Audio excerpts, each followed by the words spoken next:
Esse é o caso de uma paciente feminina de 63 anos que procurou ajuda médica com uma queixa principal de uma afta, como ela definia, na borda lateral esquerda da sua língua.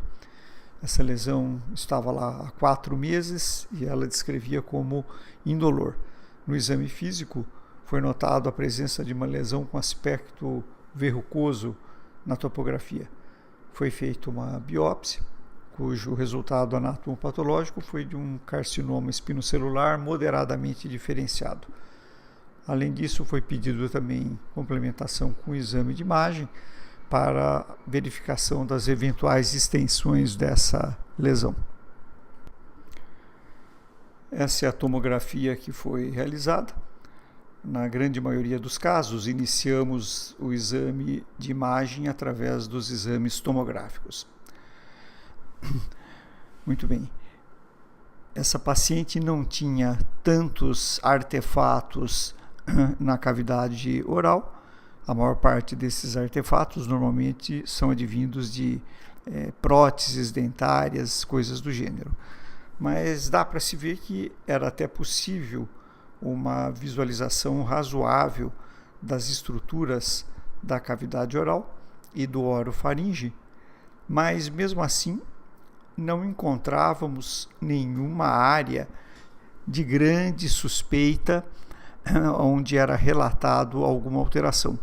Mesmo nessa borda esquerda da língua, não ficava absolutamente claro a existência de alguma lesão significativa que fosse visível ou bem identificável pela tomografia.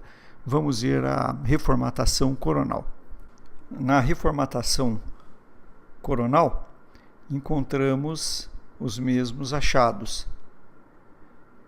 Vemos que temos poucos artefatos de reparos dentários. É possível ver muito bem a cavidade oral, a musculatura da língua, principalmente aqui os seus músculos genioglossos estão muito bem definidos. Vejam a musculatura miloioide, que forma uma das partes da musculatura do assoalho da boca.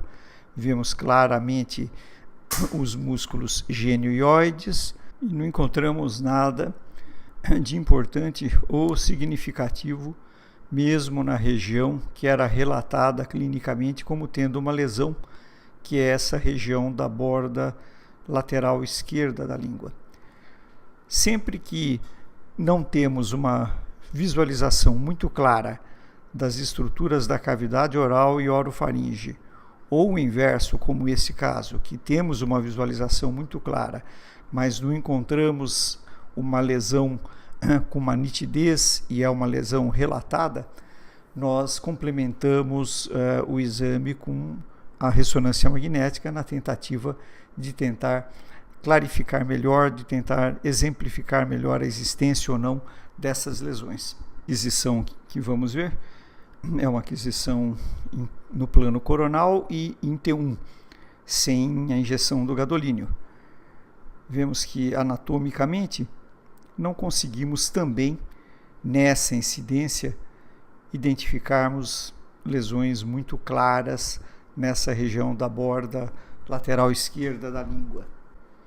Esse é o coronal em T2, onde temos maior nível de sinal das estruturas mais hidratadas, mas mesmo assim não conseguimos identificar com clareza nenhuma lesão significativa na borda lateral esquerda da língua. Aquisição coronal em STIR, e essa sequência tem a propriedade de ser mais sensível a regiões onde existe uma maior concentração de prótons de água, que é o que acontece em concentrações tumorais mais densas, como ocorre no SEQS. Vejam que pela primeira vez nesse exame de ressonância, nessa sequência conseguimos delimitar uma área nesta borda lateral esquerda da língua que tem um sinal um pouco maior e mais claro em relação ao restante das estruturas da língua. Na aquisição axial em T1, temos claramente um hipersinal e uma captação nessa região da borda esquerda da língua, exatamente onde era relatado a presença de uma lesão verrucosa e cuja biópsia mostrou ser um carcinoma. Vejam que é uma lesão não muito extensa e tem uma profundidade de invasão que nós vamos medir, porque já vimos no TNM da língua pertencente à cavidade oral que o dado mais importante para o estadiamento é a profundidade de invasão da lesão. Se medirmos a lesão no seu maior eixo, no seu maior comprimento, essa lesão tem 2,1 centímetros de comprimento. E a sua profundidade de invasão, que é medida desde a borda da língua até a porção mais profunda que enxergamos de captação da lesão tumoral, tem 8 milímetros ou 0,8 centímetros. Se formos analisar o TNM das lesões de língua em cavidade oral, vamos ver que as lesões que têm uma profundidade de invasão entre 5 e 10 milímetros, que corresponderia a esse caso, são classificados como um tumor T2. Se a lesão tivesse, na sua maior extensão, mais do que 4 centímetros, ela já seria classificada como um T3, mesmo com essa profundidade de menos do que 10 milímetros. Mas ela tem menos do que 4 centímetros na maior extensão e menos do que 10 milímetros de profundidade de invasão, o que a mantém, portanto, como um tumor T2. Vejam que a paciente apresentava vários linfonodos visíveis bilateralmente, mas nenhum deles foi considerado suficientemente alterado do ponto de vista de imagem para ser considerado como provável lesão metastática. Do ponto de vista clínico, também foi considerado como tal, e a classificação final do paciente ficou T2N0.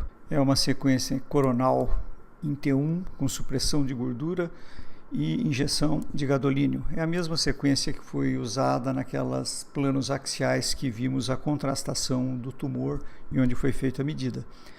Vejam que também aqui no plano coronal, embora pequena, essa lesão consegue ser razoavelmente bem delimitada.